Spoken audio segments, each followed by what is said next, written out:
Nous avons vu comment créer un nouveau fichier de données avec MyStat.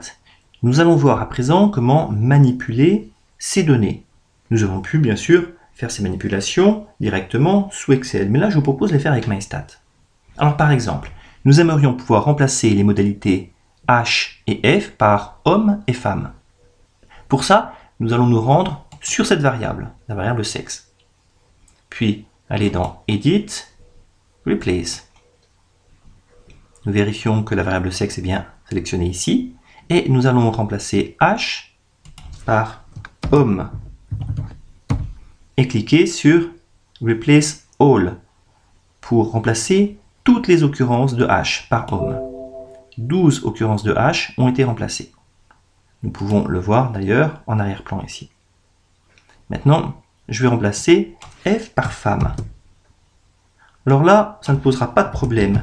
Par contre, imaginons que le mot homme contienne la lettre F. À ce moment-là, je risquerais d'obtenir une expression assez bizarre ici. Donc, parfois, il est préférable de dire « je veux remplacer la totalité de la case qui contiendra F par le mot femme ». Ou alors, j'aimerais remplacer le mot entier F par femme. Ce qui fait que si la lettre F apparaît au milieu d'un mot, il ne sera pas remplacé par femme. Replace all. Voilà, 8 occurrences de F ont été remplacées. Bien. Alors maintenant, ce que je souhaiterais faire, c'est pouvoir traiter la colonne pratique sportive. Cette colonne contient 3 modalités, 0, 1 et 2. 0, non sportif, 1, sportif modéré et 2, gros sportif. J'aimerais pouvoir remplacer ces valeurs par ces labels que je viens d'énoncer à l'instant. Le problème, c'est que je vais perdre alors la notion d'ordre, qui est importante ici.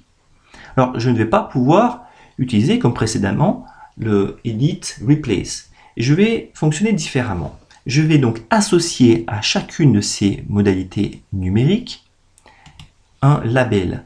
Pour ça, je me rends sur Data, Value Labels. Et je vais me rendre sur pratique sportive. Pratique sportive, valeur 0, je me place dans la cellule à côté, est associée à pas sportif. J'appuie sur Entrée une première fois et une deuxième pour créer une nouvelle ligne. J'aurais pu également cliquer là-dessus pour insérer donc une nouvelle ligne. Alors, je vais simplement me placer au bord, là, et je vais cliquer glisser pour réduire la taille de cette colonne. Comme ça, je vais voir à la fois les valeurs et le label associé. Donc, deuxième valeur, 1. Donc, je vais taper sportif. Et puis, j'appuie sur Entrée. Encore une fois, Entrée. Valeur 2, gros sportif. Voilà. Je valide. Je viens donc d'associer ces différents labels à ces valeurs. Alors vous allez me dire, mais ça n'a rien changé. Alors ça ne change rien dans le tableau de données ici. Par contre, si je fais un graphique, nous le verrons tout à l'heure, basé sur cette colonne, ce ne sont pas les modalités 0, 1 et 2 qui apparaîtront, mais bien les labels que je viens de taper. Alors ce que j'aimerais vous montrer maintenant, c'est qu'on peut facilement insérer des individus. Je me place là, par exemple, bouton droit de la souris, je vais insérer un cas, donc un individu. Je pourrais également, avec le bouton droit, insérer une variable.